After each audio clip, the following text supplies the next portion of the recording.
नमस्कार जंटी में स्वागत आपका। मैं हूं योगेंद्र। आप देख रहे हैं खास खबर। खास खबर में हम बात करेंगे जातीय जनगणना की। जातीय जनगणना के क्लियर होने के सरकार की जो कैबिनेट में फैसला, उसके बाद लगभग 24 घंटे बीत चुके हैं। जब हम चर्चा कर रहे हैं, कई तरह की बातें सामने आ रही हैं। क्रेडिट की होड़ सी मची हुई है। कोई किसी को घुटने पे टिका रहा है, कोई कह रहा है कि ये जरूरी है। हमारे साथ 3 वरिष्ठ पत्रकार हैं, समीक्षक भी हैं। वो बताएंगे कि इसके पॉलिटिकल माइलेज के लिए राजनीतिक दल बढ़ चढ़ करके बात कर रहे हैं, या जिन जातियों के लिए ये विचार किया जा रहा है उनका भला हो पाएगा। हमारे साथ ओम सैनी साहब हैं, आदित्य कांत जी हैं और राजीव जैन साहब हैं। ओम जी, आपके पास में आना चाहूंगा मैं। हर डिसीजन ये नहीं कह सकते कि पॉलिटिकल माइलेज के लिए ही होते हों, लेकिन ये एक बड़ा फैसला है सरकार का, जिसपे सुराग भी नहीं लग पाया विपक्ष को। तो विपक्ष का एक बहुत बड़ा एक ब्रह्मास्त्र की तरह माना जा रहा था कि आने वाले दिनों में कभी भी चुनाव होंगे तो एक बहुत बड़ा ओबीसी को अपने पक्ष में करने के लिए एक बड़ा यूं कहूं कि एक मैसेज देने की कोशिश की विपक्ष ने कि हम आपकी लड़ाई लड़ रहे हैं। लेकिन सरकार ने इसका फैसला कर दिया कि हम जातीय जनगणना करा रहे हैं, सितंबर 2025 से शुरू कर देंगे। 1 साल 2 साल में स्थिति आ जाएंगी। जब तक उत्तर प्रदेश का चुनाव आएगा, बिहार के इलेक्शन से पहले का शुरू होगा ये सिलसिला, और उत्तर प्रदेश का चुनाव आएगा जब तक एक सूची तैयार हो जाएगी और 29 के चुनाव तक बहुत सारी चीजें बदल जाएंगी। तो क्या लगता है आपको कि वाकई आवश्यकता है, या पॉलिटिकल माइलेज के लिए सारे राजनीतिक दल फोकस कर रहे हैं कि ओबीसी को कैसे साधा जा सकता है? अच्छा योगेंद्र जी, निष्पक्ष रूप से कहा जाए तो ये सामान्य जन के लाभ के लिए है, इसमें कोई शक नहीं।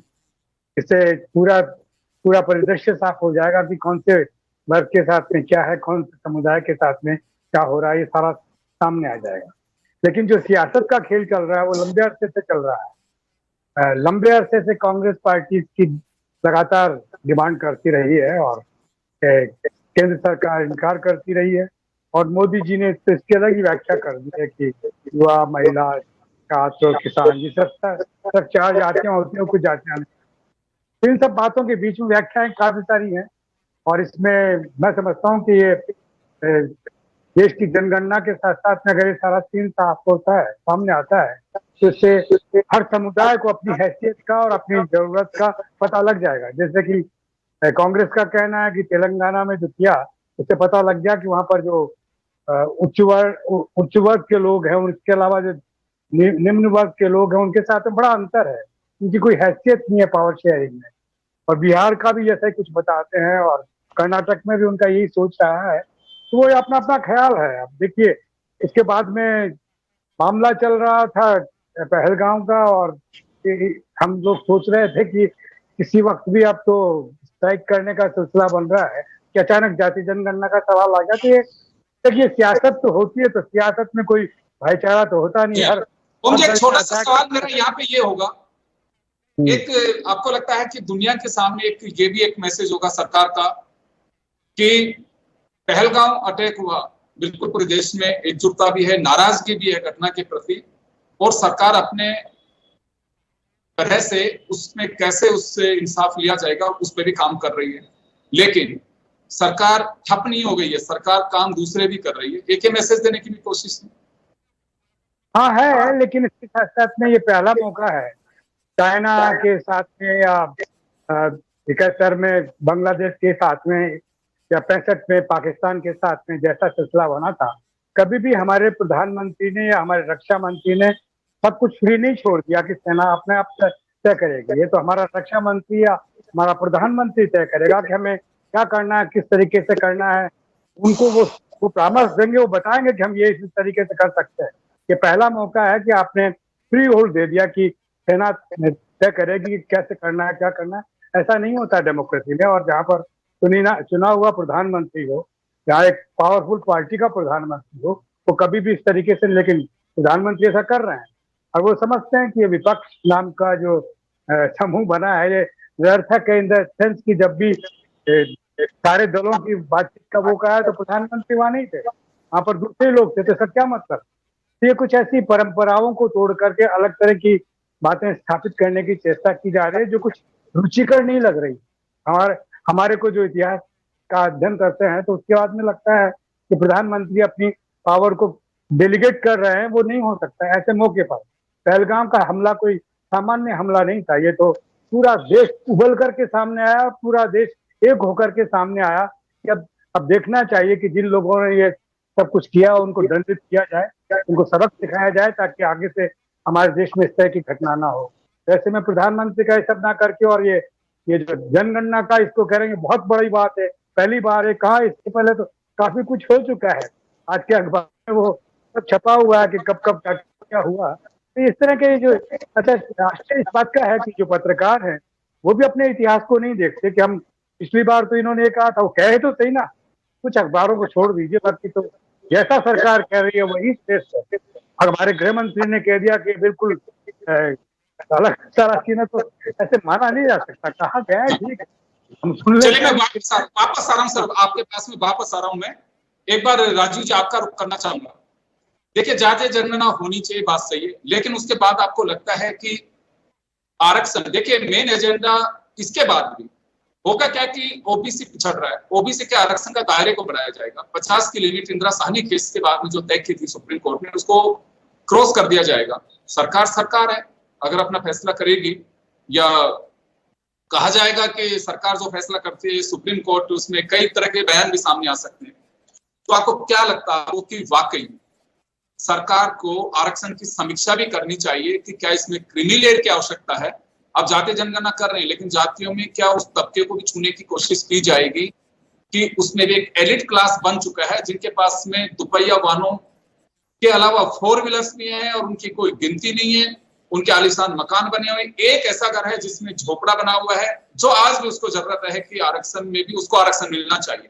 क्या वाकई इसके बाद में जो आंकड़े आएंगे, अगर देश की तस्वीर बदलनी तो क्या इस पर फोकस करना होगा सरकार को?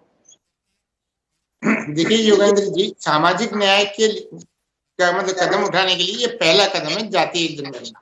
जातीय जनगणना से हमारे सामने पूरे आंकड़े आ जाएंगे और खास करके जो पिछड़े वर्ग के हैं उसके आंकड़े आ जाएंगे। अभी तक होता क्या आ रहा है, जो आरक्षण का भी है जो सबसे बड़ा फायदा, कई राज्यों में कुछ एक जातियां हैं जो मतलब एक ताकतवर जातियां हैं पिछड़े वर्ग की, तो आरक्षण का सबसे ज्यादा लाभ उन जो ताकतवर जातियां हैं उन्होंने उठा लिया। तो जातियों के नाम, राजू जी वही मैं कहना चाह रहा हूँ, क्या इसमें एक कॉलम ये भी बनाया जाना चाहिए कि उनका सोशल स्टेटस क्या है उन जातियों में भी उन लोगों का? बिल्कुल बिल्कुल। अब इसमें कॉलम ये तो सरकार तय करेगी क्या होगा, लेकिन एक जाति का एक कॉलम आएगा उसमें आए। लेकिन एक बहुत सी जातियां जो मतलब पिछड़े वर्ग में है लेकिन जो सरकार के संसाधनों का लाभ नहीं उठा पा रही हैं, या जो आरक्षण की व्यवस्था है उसका लाभ नहीं उठा पा रही हैं, जो दबंग जातियां हैं। आप देखिए, मैं उन जातियों के नामों का तो उल्लेख नहीं करूंगा यहाँ अपने इस चैनल पर, लेकिन उत्तर प्रदेश, बिहार, राजस्थान में कुछ एक जातियां ऐसी हैं जो पिछड़े वर्ग में है, आ गई हैं। हर प्रदेश में कोई ना कोई बड़ी जाति है जिसका पूरा वर्चस्व है, हर प्रदेश में। सारा लाभ नहीं करना चाहते, जो सारा लाभ है, चाहे संसाधनों का हो, चाहे मतलब जो सरकारी योजनाओं का हो, वो सब चीजें, चाहे राजनीतिक तौर पर हो, पंचायतों में, निकायों में तो आरक्षण है ना, तो वहां भी सारा लाभ वो दबंग जातियां ले जा रही हैं। लेकिन इस जातीय जनगणना से एक फायदा जरूर उस वर्ग में होगा जो अब तक इनसे वंचित रहा, इन सुविधाओं से वंचित रहा, जिसको संसाधनों का पूरा लाभ नहीं मिला, आरक्षण का लाभ मतलब जो उसको मिलना चाहिए था, जो मकसद था, उन वर्गों को नहीं मिल पाया, वो कहीं पिछड़े के पिछड़े ही रह गए। एक उसके बाद जो स्थितियां बनी, तो इसका एक लाभ ये भी हो सकता है आने वाले समय में देखा जाएगा कि लाभ कैसे क्या किसको पहुंचता है। सरकार उसके आंकड़े जारी करती है, कब जारी करती है, क्या होता है, सीमा बढ़ेगी तो या विभाजन होगा आरक्षण का, भाई इतना परसेंटेज जो बिल्कुल वंचित जातियां रह गई हैं उनके लिए सुरक्षित रख दिया जाए। तो आरक्षित वर्ग में भी कहीं जो क्रीमी लेयर जैसे आपने जिक्र किया, जो संपन्नता आ गई उन वर्गों में, तो उनको कहीं दूर किया जाए। तो ये कई चीजें हैं, ये खास करके जो ओबीसी पिछड़े वर्ग के आरक्षण के लिए है। SC ST के आरक्षण में तो ये चीजें लागू नहीं हो सकती, क्योंकि वहां तो सिर्फ एक उनको भेदभाव की वजह से दिया गया आरक्षण है, चाहे वो कितना ही संपन्न हो जाए SC या ST वर्ग का, लेकिन वो आरक्षण का लाभ उसको मिलता रहेगा। लेकिन ओबीसी के आरक्षण में ये है कि वो क्रीमी लेयर को क्रॉस करता है तो उसको आरक्षण नहीं मिलेगा, वो उससे वंचित रहेगा। लेकिन होता क्या है, हम देख रहे हैं, हमारे प्रदेश में भी देख रहे हैं, उत्तर प्रदेश, बिहार के भी हमारे सामने उदाहरण है कि राजनीतिक दबदबा वो ताकतवर जाति का है, वो ही सारे लाभ उठाता जा रहा है। अब बहुत से वर्ग ऐसे हैं जो इससे शामिल होंगे, मतलब उम्मीद की जानी चाहिए कि ऐसा फायदा उनको मिल सकता है आने वाले समय में। अब जहां तक बात इसकी है कि इसका सियासत का जो फायदा कैसे सियासी दलों को कैसे मिलेगा, अब ये तो एक चुनावों की बात है, चुनाव आएंगे जब देखा जाएगा किस तरीके के समूह बनते हैं, कौन से वर्ग ज्यादा है कम है। जो मतलब अभी तक कांग्रेस का रहा, कांग्रेस ने जैसे ओम जी वैसा बता रहे थे, जाति जनगणना नहीं, सर्वे जरूर हुए। 1931 के बाद ही ये पहली बार जाति जनगणना होगी, तो उसमें पहली बार आंकड़े आएंगे। अब जो कल घोषणा की कैबिनेट के बाद जो केंद्रीय मंत्री अश्विनी वैष्णव ने, तो उन्होंने इसका जो अनाउंस करते हुए भी ये एक तरीके से कांग्रेस को घेरा कि कांग्रेस तो डिमांड करती रही। 2011 में प्रस्ताव पास हो गया, GOM बनाया ग्रुप ऑफ मिनिस्टर्स का, उसने भी कर दिया, लेकिन मनमोहन सिंह उस पर कहीं कदम नहीं बढ़ा पाए। लेकिन जो भी सर्वे भी हुआ उसके आंकड़े भी सार्वजनिक नहीं किए गए। उसके बाद तो सरकार बदल गई, कांग्रेस ये कहती है कि सरकार बदल गई इसलिए हम उसको कंप्लीट नहीं कर पाए। उसी से तो सबक लेते हुए राहुल गांधी कह रहे हैं कि हमने गलती की, वो आप मत करना, टाइम बता दीजिए कब तक हो जाएगा। चलिए मैं आदित्य कांत जी के पास में जाना चाहूंगा।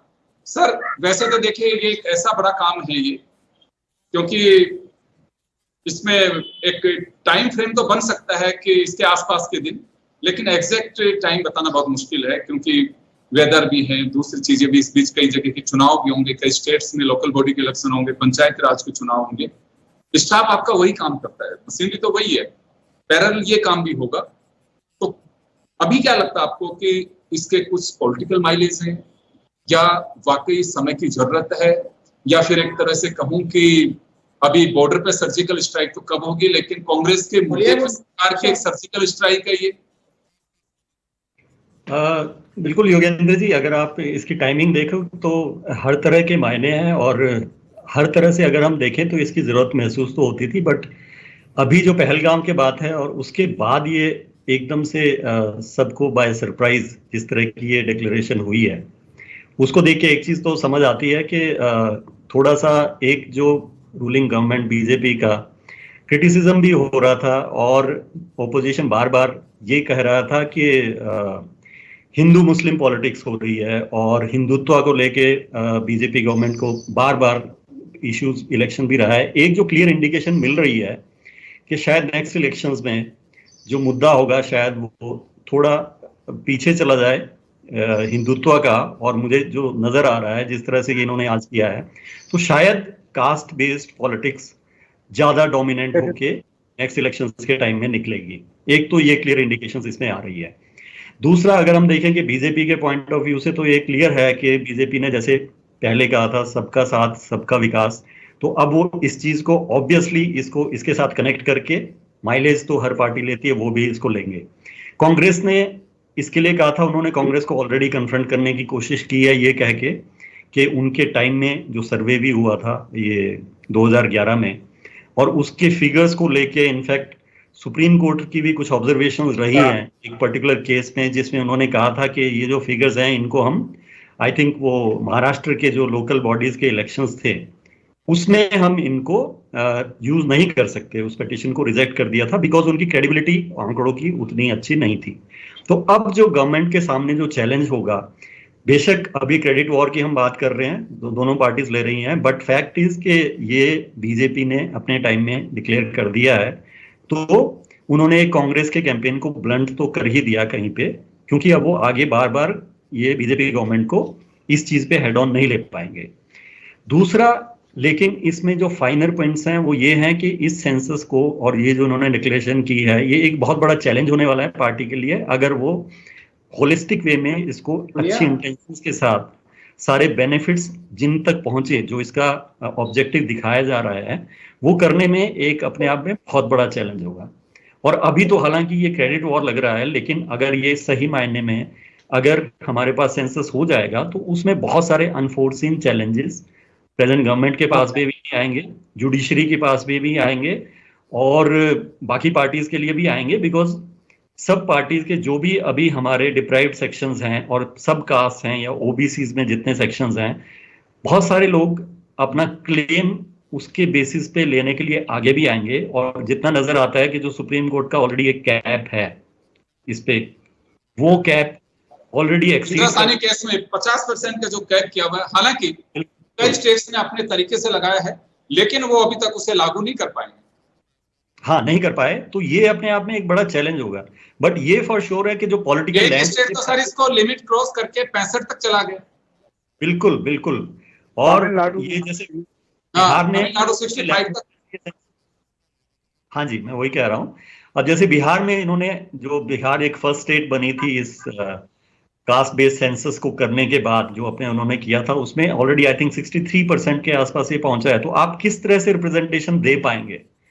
तो ये सारे चैलेंजेस हैं जो अभी तो एडवांटेज लग रहा होगा शायद बीजेपी के लिए भी, या दूसरे पार्टीज भी क्रेडिट ले रहे हैं, बट आई थिंक वो जो कहते हैं कि वो डबल एज्ड स्वॉर्ड साबित हो सकता है ये नेक्स्ट इलेक्शंस में।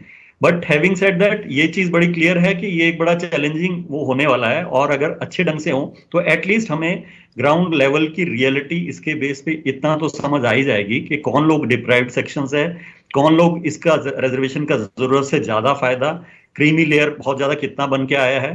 तो ये सारी एक ट्रांसपेरेंट पिक्चर हमारे सामने प्रोजेक्ट हो सकती है, प्रोवाइडेड जो पूरा का पूरा सर्वे है वो बहुत ही अच्छे ढंग से ग्राउंड लेवल पे किया जाए, और हम टेक्नोलॉजी अब इतनी एडवांस्ड है कि वो सब किया जा सकता है। जी योगेंद्र जी। ओम जी, वैसे आपके पास में जाना चाहूंगा मैं। ओम जी, चलिए, पॉलिटिकल माइलेज तो हर पार्टी लेती है, हर कदम के साथ में आजकल राजनीति जुड़ी हुई है, और उसके फ्यूचर में परिणाम उसके मिल सके। देखिए, राजनीतिक दल बेशक कोई ये भी कहे कि हम केवल सेवा करते, सेवा कोई नहीं करता, क्योंकि संत टहनी को धूना तपने के लिए आते हैं राजनीति में, तो राजनीति करनी भी चाहिए, स्वीकार भी करना चाहिए कि बिल्कुल सब अगली बार हमारा सत्ता में आना मकसद है। मैं कहता हूं इसे खारिज क्यों किया जाए, मकसद ही यही होता है। अगर मैं एग्जाम देता हूं तो ये कहूं कि नहीं मेरी इच्छा नहीं है, मैं तो सिर्फ दे रहा हूं कि गलत बात है, मैं परीक्षा दे रहा हूं उसका रिजल्ट लेने के लिए दे रहा हूं और मुझे लगता है कि कुछ अचीव भी कर सकूं उससे, तो राजनीतिक दल पता नहीं क्यों पीछे हटते हैं। खैर, अब आपको क्या लगता है जब एक सामाजिक तस्वीर में कौन सी जाति कितनी है, अभी तक तो इस पे फोकस है, लेकिन आपको ये भी लगता है कि सोशल स्टेटस भी सामने आना चाहिए उन जातियों का? निश्चित रूप से यही तो मैं कह रहा हूँ कि जातिवार जब जनगणना होगी तो सारी चीजें बड़ी साफ हो जाएगी, चाहे एसटी में हो, चाहे एसटी में हो, चाहे ओबीसी में, ये सारे के सारे के अंदर। जैसे राजस्थान में हमारे यहाँ एसटी के अंदर 12 जातियां हैं, उन 12 जातियों में आप 2 जातियों के अलावा 33 नाम नहीं जानते हैं, क्योंकि उनका कुछ उनका वजूद नजर नहीं आता, लेकिन उनकी हैसियत है, उनको भी अपना ड्यू मिलना चाहिए। जब जातिवार सिलसिला बनता है तो सामने उभर के आएगा कि इनको ज्यादा जरूरत है, इनको किस जगह से कम किया जा सकता है। तो ये सबसे बड़ा फायदा मुझे लगता है कि पूरे देश के अंदर, चाहे ओबीसी का सिलसिला जिसमें हम कहते हैं ना, बिहार में एक कम्युनिटी का शासन नजर आता है, यूपी में एक कम्युनिटी का शासन नजर आता है, या राजस्थान में कोई दूसरी कम्युनिटी का शासन नजर आता है, तो उन सबका विभाजन होने के साथ में तो हर जाति अपनी हैसियत को सामने कर देगी। तो यही मुझे राहुल गांधी की बात में सिर्फ एक बात जो बहुत प्रभावी लगती है वो ये कि तेलंगाना मॉडल में ये है, उनको ये पता लग गया कि शासन में हिस्सेदारी किसकी है, तो किसकी बोलने की वह सिलसिला है, और कितने वंचित हैं। जो मेजोरिटी है उनकी तो हैसियत ही नहीं है, और जिनके पास में थोड़ा सा तो जो एलिट ग्रुप है वही सारा सब कुछ करता है। तो ये एलिट ग्रुप से आजाद करने का सिलसिला है। तो मैं समझता हूँ कि ये चाहे भारतीय जनता पार्टी कर रही हो चाहे कांग्रेस कर रही हो, लेकिन सामान्य जन के उसमें बड़ा हित में है ये सिलसिला। सबको समझ में आ जाएगा कि हमारी हैसियत क्या है, हमें कितना हिस्सा मिल रहा है जो नहीं मिलना चाहिए, नहीं मिलना चाहिए। बिल्कुल। राजीव जी, आपके पास में आना चाहूंगा। 2 चीजें इसमें देखिए सरकार के लिए होगी।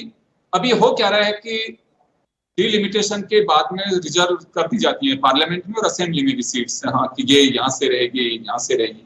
इस तस्वीर के बाद, क्योंकि अब सरकार को 33% आरक्षण भी लगाना है और अभी पूरी तरह से वापस से पार्लियामेंट में मुझे लगता है कि सीटें भी बढ़ सकती हैं, असेंबली में भी बढ़ सकती हैं, उनका डिलिमिटेशन भी होगा।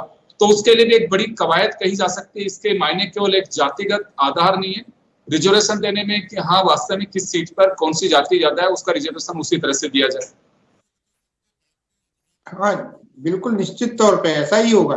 पहले जनगणना हो जाएगी, आंकड़े सारे आ जाएंगे, सामने आ जाएंगे, उसके बाद जो डिलिमिटेशन वाला है सीटों का, उसकी प्रक्रिया शुरू होगी।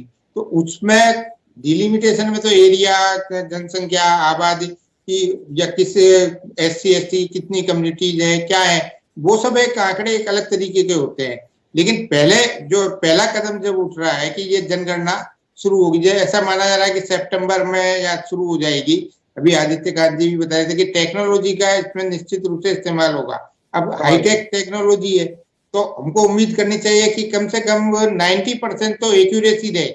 आंकड़े कई बार कुचले भी आते हैं तो उसमें कई संदेह भी प्रकट करते हैं कि ये सही हुआ या नहीं हुआ, लेकिन ह्यूमन एरर तो रहता ही है, मानवीय गलतियां तो रहती हैं कहीं ना कहीं। वो गलतियां एक छोड़ दी भी जाए तो भी हम ये माने जो आंकड़े हमारे सामने आएंगे, देश के सामने जो आंकड़े आएंगे वो करीब 90% तक तो कहीं सही हो।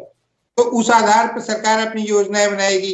डिलिमिटेशन होगा, सीटों का होगा, सियासी दलों का अपना वो आकलन होगा।